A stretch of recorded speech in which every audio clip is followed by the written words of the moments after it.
প্রিয় শিক্ষার্থীবৃন্দ, আসসালামু আলাইকুম। ডিগ্রি প্রথম বর্ষ সমাজকর্ম দ্বিতীয় পত্র সাজেশন নিয়ে হাজির হয়েছি। জাতীয় বিশ্ববিদ্যালয়ের আন্ডারে ডিগ্রি প্রথম বর্ষ পরীক্ষা 2020 অনুষ্ঠিতব্য 2021। আজকে সমাজকর্ম দ্বিতীয় পত্র সাজেশন দেব। খাতা কলম নিয়ে রেডি হয়ে যান, প্রত্যেকটি প্রশ্ন সঠিকভাবে লিখে নেবেন। চলুন শুরু করা যাক সাজেশন দেওয়া। চ্যানেলটি সাবস্ক্রাইব করুন, পাশে থাকা বেল বাটনটি বাজিয়ে দিন। সর্বপ্রথম ক বিভাগ থেকে অতি সংক্ষিপ্ত প্রশ্নের উত্তর দিতে হবে। অতি সংক্ষিপ্ত প্রশ্নের জন্য আমি কোনো সাজেশন দেই না। অতি সংক্ষিপ্ত প্রশ্ন কমন পেতে হলে যে সকল অতি সংক্ষিপ্ত প্রশ্ন বিভিন্ন সালে বেশি বেশি এসেছে সেগুলো অবশ্যই একবার করে হলেও দেখে যেতে হবে। আমি আবারও বলছি, যে সকল অতি সংক্ষিপ্ত প্রশ্ন বিভিন্ন সালে বেশি বেশি এসেছে সেইগুলো অবশ্যই একবার করে হলেও দেখে যেতে হবে। চলুন সংক্ষিপ্ত প্রশ্ন কি কি পড়তে হবে সেগুলো দেখে নেই। অধ্যায় 1 থেকে 2টি সংক্ষিপ্ত প্রশ্ন করতে হবে। 1, চাহিদা বলতে কি বুঝো? আমি আবারও বলছি, 1, চাহিদা বলতে কি বুঝো? 2, বাংলাদেশের প্রবীণ ব্যক্তিদের চাহিদাগুলো আলোচনা করো। আমি আবারও বলছি, 2, বাংলাদেশের প্রবীণ ব্যক্তিদের চাহিদাগুলো আলোচনা করো। অধ্যায় 2 থেকে 2টি মাত্র সংক্ষিপ্ত প্রশ্ন করতে হবে। 1, বাংলাদেশ মৌল মানবিক চাহিদা পূরণের অন্তরায় সমূহ কি? আমি আবার বলছি, 1, বাংলাদেশ মৌল মানবিক চাহিদা পূরণের অন্তরায় সমূহ কি? 2, মৌল মানবিক চাহিদা হিসেবে শিক্ষার গুরুত্ব ব্যাখ্যা করো। আমি আবারও বলছি, 2, মৌল মানবিক চাহিদা হিসেবে শিক্ষার গুরুত্ব ব্যাখ্যা করো। অধ্যায় 3 থেকে একটি মাত্র সংক্ষিপ্ত প্রশ্ন করতে হবে। বাংলাদেশে শিশুর সমস্যা সৃষ্টির কারণ সমূহ লিখো। আমি আবার বলছি, বাংলাদেশে শিশুর সমস্যা সৃষ্টির কারণ সমূহ লিখো। অধ্যায় 4 থেকে 4টি সংক্ষিপ্ত প্রশ্ন করতে হবে। 1, সামাজিক সমস্যার বৈশিষ্ট্য কি? আমি আবার বলছি, 1, সামাজিক সমস্যার বৈশিষ্ট্য কি? 2, সামাজিক সমস্যার উৎস লিখো। আমি আবার বলছি, 2, সামাজিক সমস্যার উৎস লিখো। 3, অপরাধ ও কিশোর অপরাধের মধ্যে পার্থক্য লিখো। আমি আবারও বলছি, 3, অপরাধ ও কিশোর অপরাধের মধ্যে পার্থক্য লিখো। 4, দারিদ্র্যের দুষ্টু চক্র কি? আমি আবারও বলছি, 4, দারিদ্র্যের দুষ্টু চক্র কি? অধ্যায় 5 থেকে 3টি সংক্ষিপ্ত প্রশ্ন আমাদেরকে করতে হবে। 1, শিল্প বিপ্লব কি? আমি আবারও বলছি, 1, শিল্প বিপ্লব কি? 2, নগরায়ন কি? 2, নগরায়ন কি?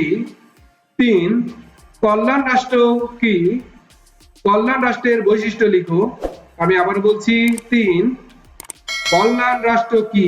কল্যাণ রাষ্ট্রের বৈশিষ্ট্য লিখো। অধ্যায় 6 থেকে 3টি সংক্ষিপ্ত প্রশ্ন করতে হবে। 1, সামাজিক উন্নয়ন বলতে কি বুঝো? আমি আবারও বলছি, 1, সামাজিক উন্নয়ন বলতে কি বুঝো? 2, সামাজিক উন্নয়নের বৈশিষ্ট্য উল্লেখ করো। আমি আবার বলছি, 2, সামাজিক উন্নয়নের বৈশিষ্ট্য উল্লেখ করো। 3, সামাজিক উন্নয়নে বাধাগুলো কি কি?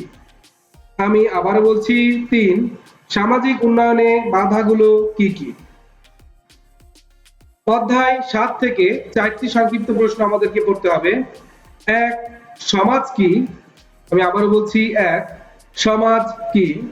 2 ব্যক্তি ও সমাজের মধ্যে সম্পর্ক আলোচনা করো। আমি আবার বলছি 2 ব্যক্তি ও সমাজের মধ্যে সম্পর্ক আলোচনা করো।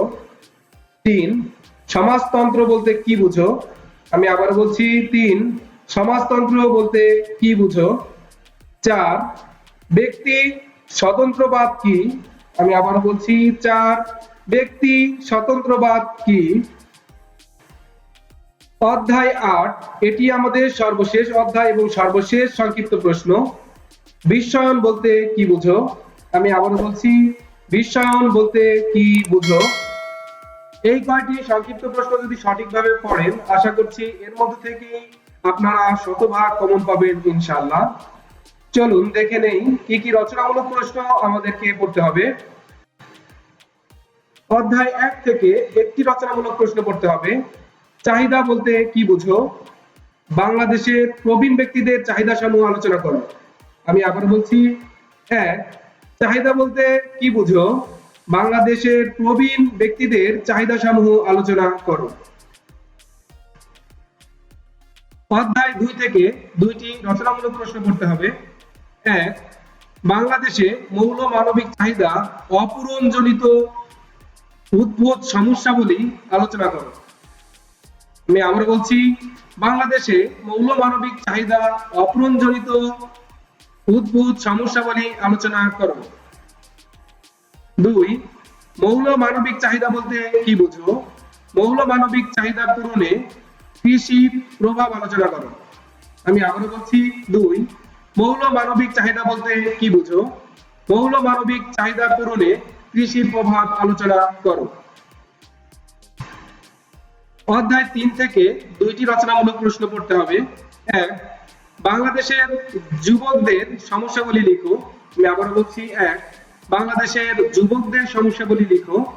2 বাংলাদেশের প্রবীণদের সামাজিক সমস্যাগুলো আলোচনা করো। আমি আবারও বলছি 2 বাংলাদেশের প্রবীণদের সামাজিক সমস্যাগুলো আলোচনা করো। অধ্যায় 4 থেকে আমাদের 6টি রচনামূলক প্রশ্ন পড়তে হবে।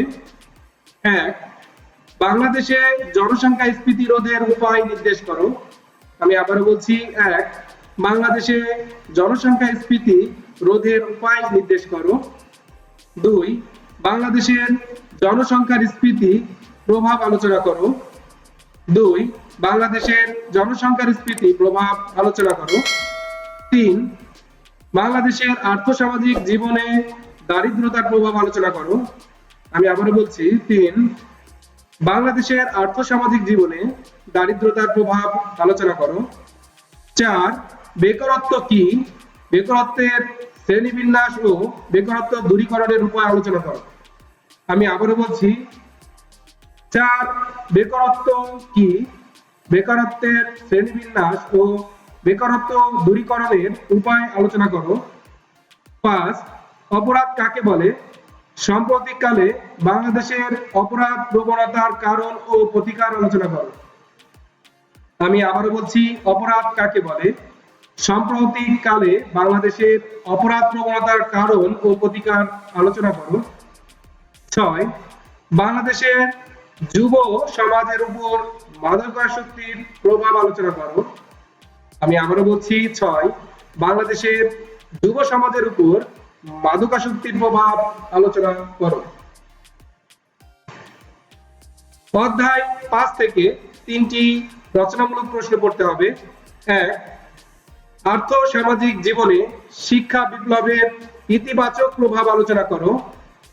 আমি আবারও বলছি 1 আর্থ সামাজিক জীবনে শিক্ষা বিপ্লবের ইতিবাচক প্রভাব আলোচনা করো। 2 বাংলাদেশের আর্থ সামাজিক জীবনে শহরায়নের প্রভাব আলোচনা করো। আমি আবারও বলছি 2 বাংলাদেশের আর্থসামাজিক জীবনে শহরায়নের প্রভাব আলোচনা করো। 3 শিল্পায়ন কি? শিল্পায়নের ফলে সৃষ্ট সমস্যাবলী আলোচনা করো।